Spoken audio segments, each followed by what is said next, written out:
Hello, everybody, and welcome to the Crypto Hipster Podcast. This is your host, Jamil Hassan, the Crypto Hipster, where I interview founders, entrepreneurs, executives, thought leaders, amazing people all over the world of crypto and blockchain globally. And today I have another amazing guest. He is a co-founder. He's a co-founder at Saga. His name is Jin Kwon. Jin, welcome to the show. Hello. Thanks for having me. Wonderful to be here and to be able to talk about, my experiences and share some stories with your audience. Awesome. I'm looking forward to it. So let's kick things off. I ask you the first question I ask everybody is what is your background, and is it a logical background for what you're doing now? Yeah, kind of. I mean, accidentally. I've had a pretty meandering career, I would say. So I was originally an engineer a while back when crypto didn't really exist. I was a computer architect. So I worked at Intel, did really random stuff around like silicon photonics, which is like trying to replace electrical channels on chip with optical channels. So I was doing a lot of research around that. So that was like a lot of like systems design, how to think about large components that communicate with one another. I was an engineer for not that long, like 6 months or so, and I quickly realized that I didn't want to kind of dive really deep into one small subject, which is kind of generally what happens when you're in engineering. You become an expert at like, the scroll bar on Facebook or something like that. And you're like, I didn't want to do that. And so I went to business school and I popped out on the other end as an investment banker. So I was doing investment banking for a few years, doing M&A advisory work essentially. So I was at Bank of America Merrill Lynch, and then I was at this firm called Centerview, which is like a boutique investment bank, for a little while. Around that time, I kind of started hearing things about crypto, especially because my brother founded a company called Tendermint at the time, which is the company that built Cosmos and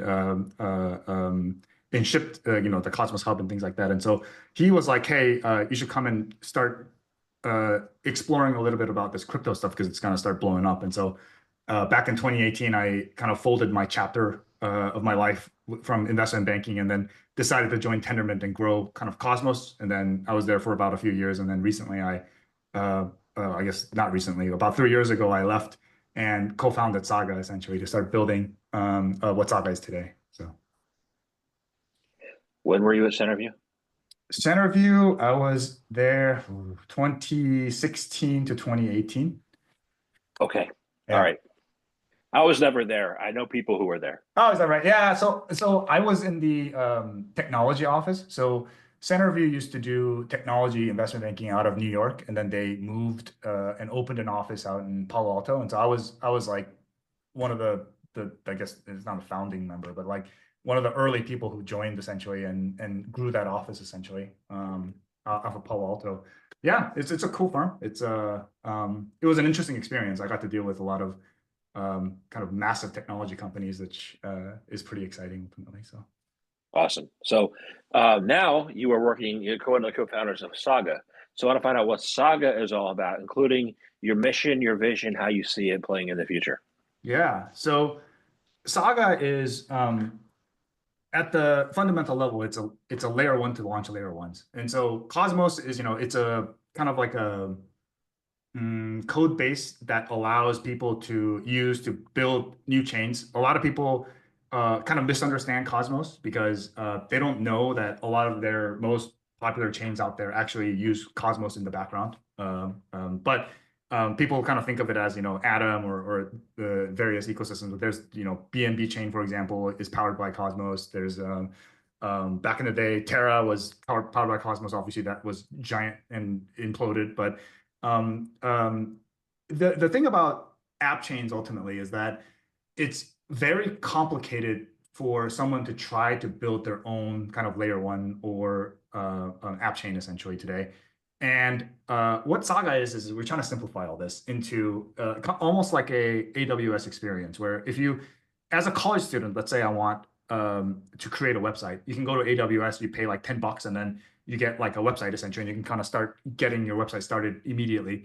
That doesn't really exist for infrastructure in crypto. And so the purpose of Saga from day one was, let's build an app chain that essentially you can create another chain within 10 minutes, essentially. And so that's has been our vision. Saga essentially allows you to go and do this permissionlessly without talking to any BD people, any kind of operations. You go on chain, you put a transaction in saying, hey, I want this chain with this configuration, and then the chain itself automatically in the background provisions that chain for you, and secures it, does everything that somebody would need for a chain, essentially.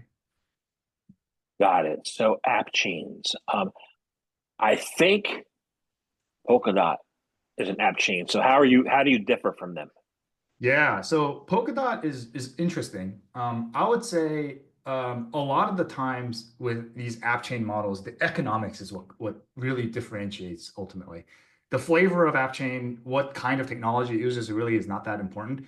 The thing that's different about the way that Polkadot thinks about things is if you're familiar with like how Polkadot charges for their parachains, it's an auction essentially. So builders have to go and kind of bid on, let's say Polkadot has 100 slots, which is they can have 100 chains.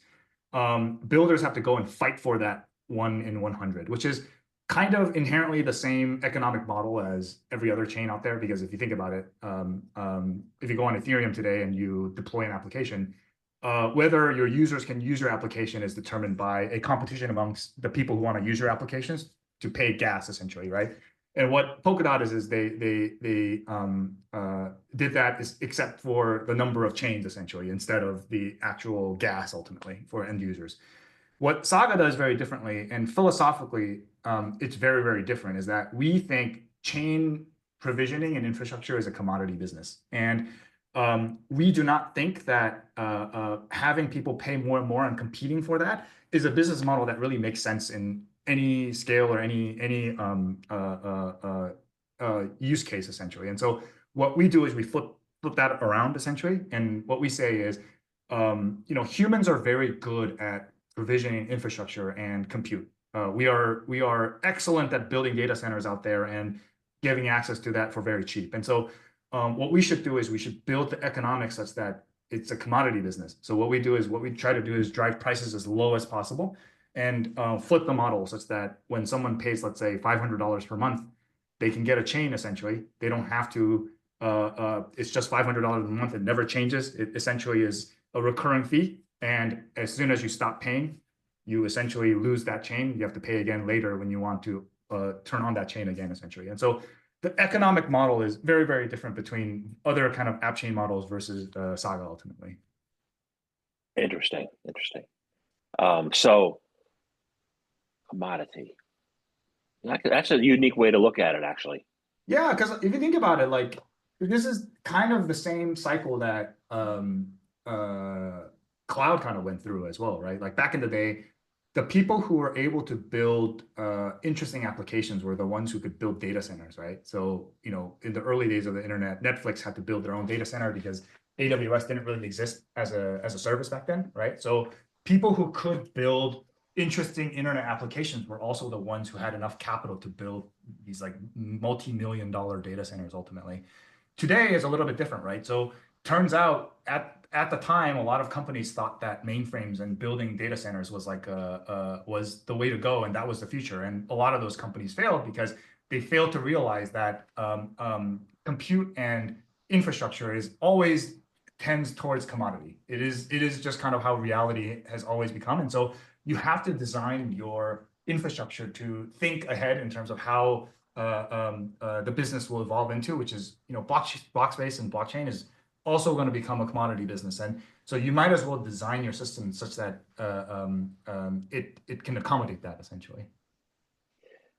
You said mainframe. My first corporate job out of grad school, I ran a query on a mainframe at a manufacturing facility. Mm-hmm. And I ran it. I was running it from 1999 to 2000. I ran it from 1899 to 2000, and the whole entire plant was shut down for a week because the mainframe was running this query and they couldn't stop it.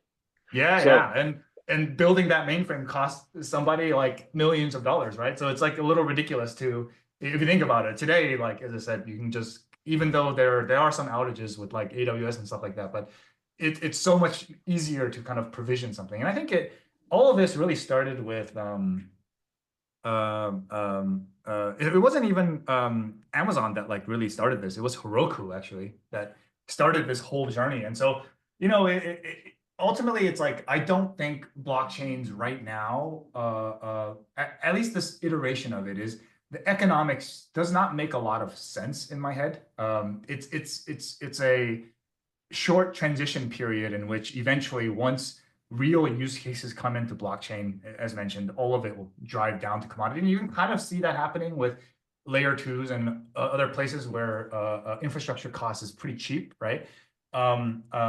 It's cheap only as long as there isn't demand for that block space. And so let's say like one day Visa's like, we're going to put everything on Ethereum. That's just not going to happen. Then everyone's going to pay $10,000 for every transaction.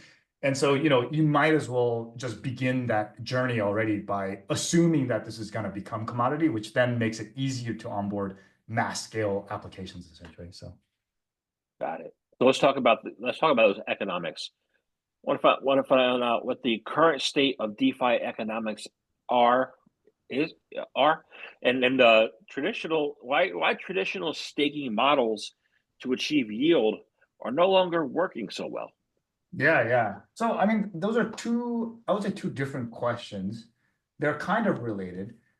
I'll start with the staking part. I mean, the staking part is pretty simple, right? So, a a economic model in which you're paying for people to stake, you need to be able to, as a protocol, generate an equivalent amount of, whether it's dollar or ETH or whatever. Let's just say like equivalent value as what you are emitting in order for the system to be to reach equilibrium, essentially, right? So there isn't like I think a lot of crypto projects in the past are used to the paradigm where there's demand for your token value, uh, regardless of if you really generate value or not.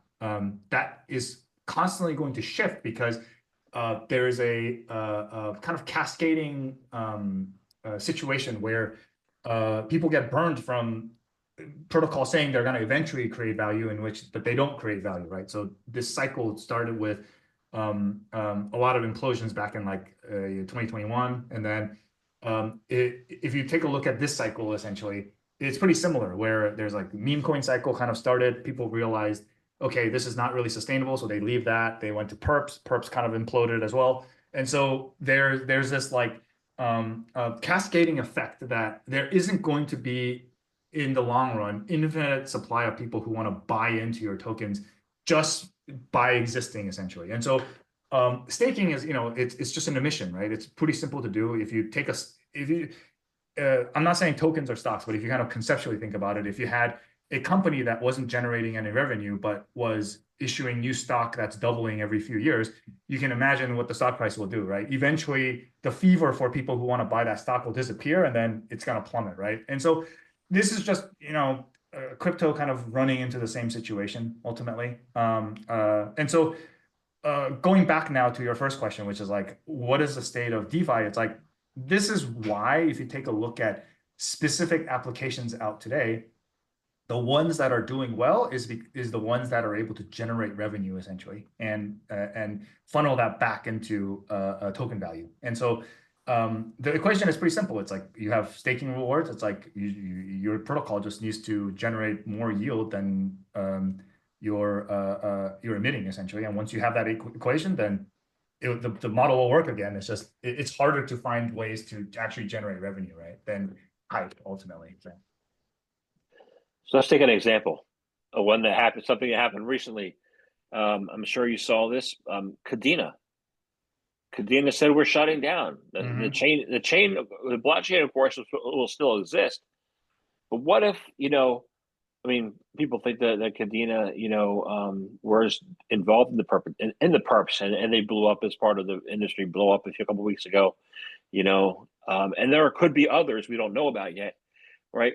What if the management of these teams do not manage properly, but the chaining still exists? Is there a way other people can say, hey, we think we can do a better job than they did, and then come in and then start managing that chain? What prevents them from doing that?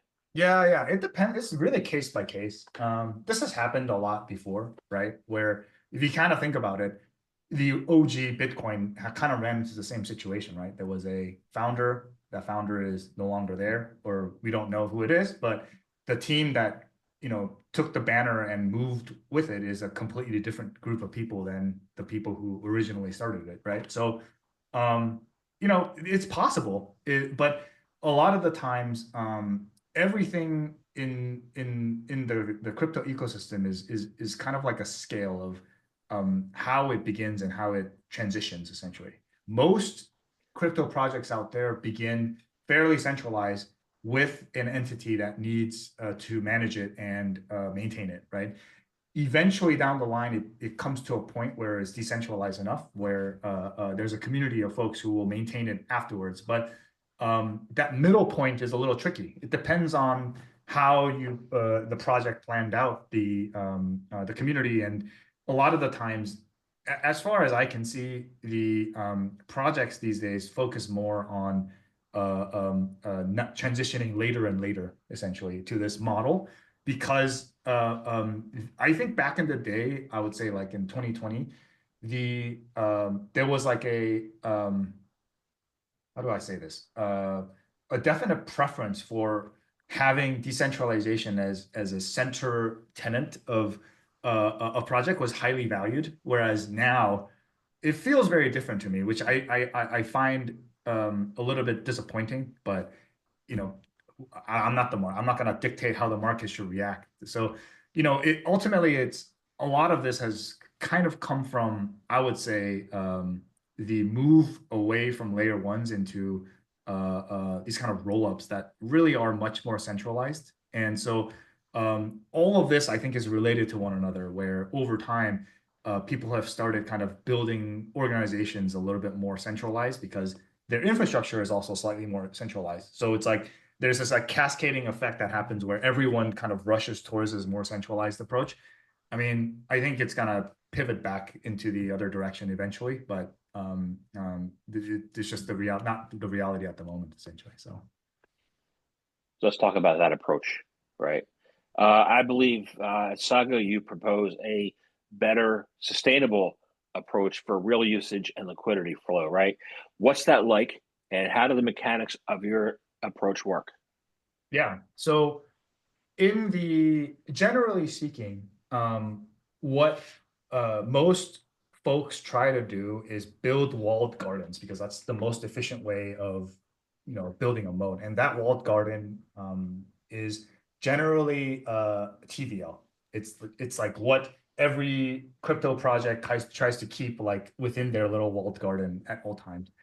We try to we're trying to rip that apart a little bit because TVL as a metric on your chain does not really matter as a kind of like for any end user or any kind of metric. It's mostly a vanity metric. It doesn't really matter.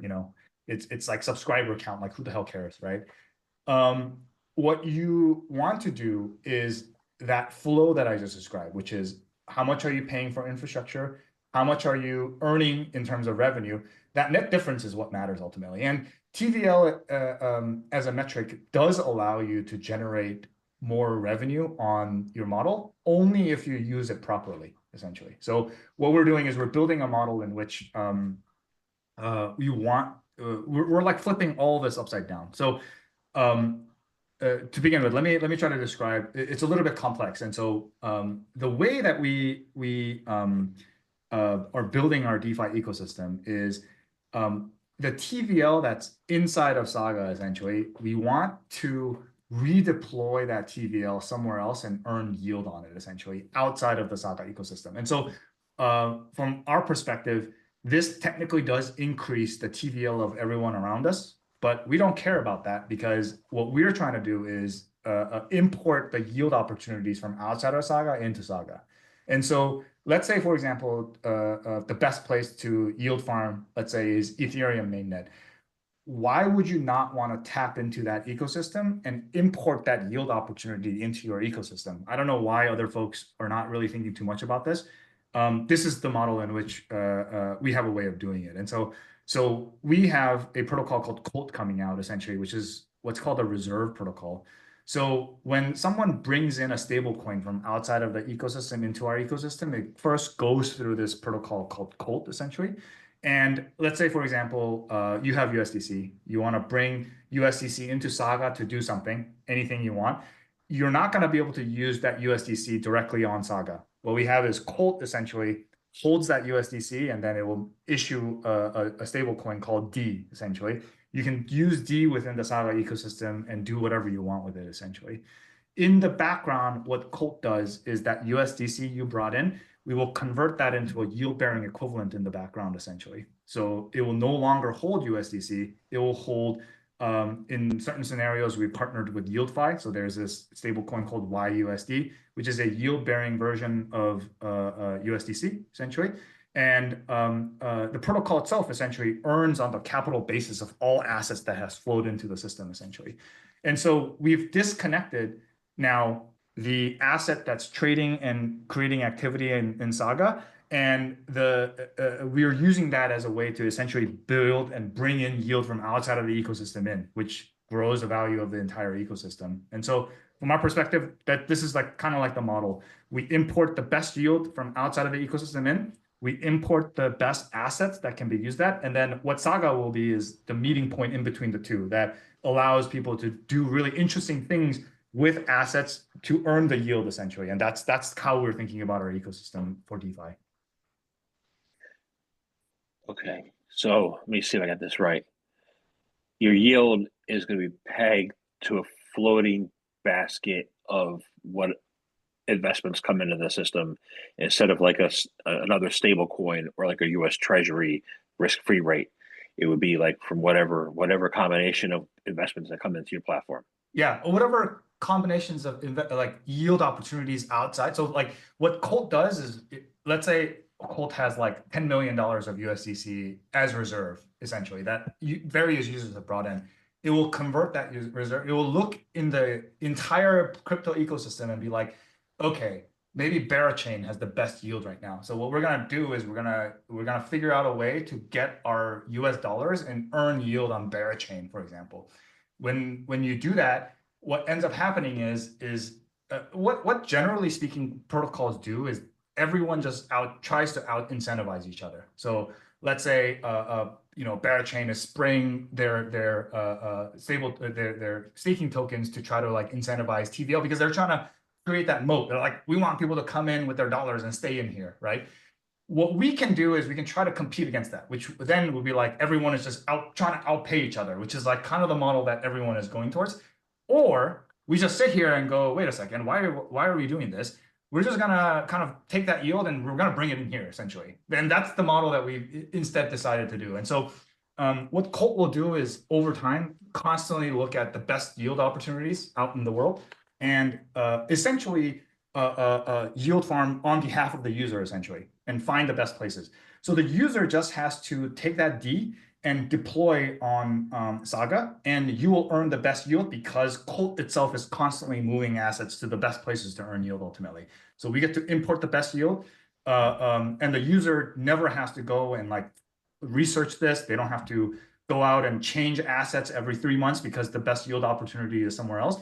Colt essentially automatically does that. And then all the yield that Colt earns, all we're doing is we're shoving it back into Saga and incentivizing behavior. And so now all people have to do is they will always earn the best yield just by having D deployed in Saga, essentially. That makes sense. It makes sense. Makes sense.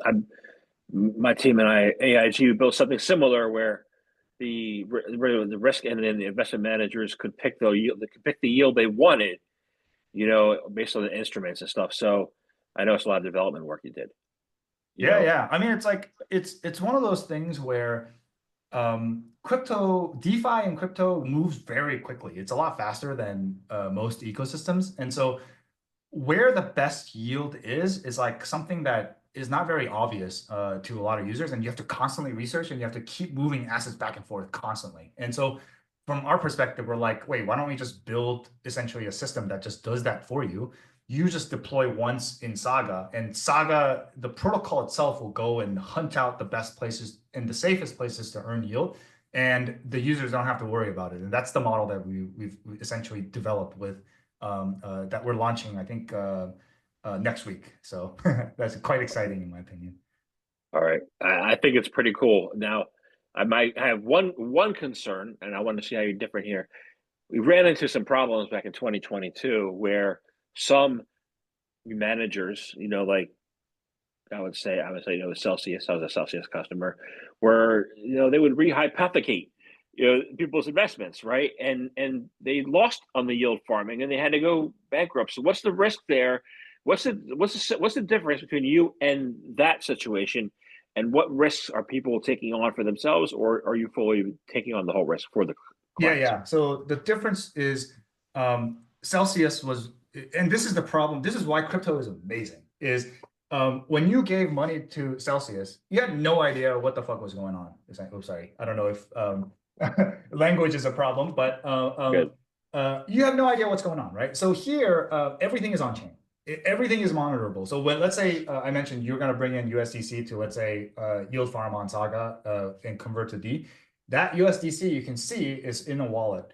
When that redeployment of assets happen, that conversion into a yield-bearing equivalent happens on Colt, that yield-bearing token is sitting in Colt, essentially. You can see it, it's verifiable, it's always there. And the way that you think about it is Colt has to be careful, obviously, of which assets to bring into, because if the underlying asset collateral is unsafe, then Colt also becomes unsafe, right? So you just have to make sure that whenever you convert into assets, the assets are always transparently trackable, essentially. And as long as all the pieces downstream is fully trackable to everything that's going on, there's very little risk, essentially. And so, but this is like really what crypto is about. It's like opening up all this, right? Yeah, if we wanted to build like a closed box system, we could have just done what it's a lot easier to do so. But this is a fully on-chain verifiable solution, essentially, that's a little bit different than the previous iterations of this, essentially. So I'm looking forward to see how it works. Yeah. So you said the word uncertainty, right? And we're talking about the future of DeFi. And I don't know if you saw the news yesterday. I think everybody saw the news yesterday, including people in crypto and not in crypto, that CZ was pardoned by Donald Trump. And whether or not people agree with that or not, that creates uncertainty, in today's global economy, not just crypto economy, but the total global economy. So what do you think the future of DeFi is, and how we're gonna navigate this uncertainty at this point now? I would actually argue that things became a little less uncertain, because if you think about it, the arrest of CZ and is really what started a lot of uncertainty, especially in the US, right? So like for US builders, at least, it was like, because the regulations in the past were not very clear, you have no idea what kind of landmines you're walking into if you're a US-based founder, essentially, in crypto, right? With the arrest of CZ, it was like compounded. You're like, oh, like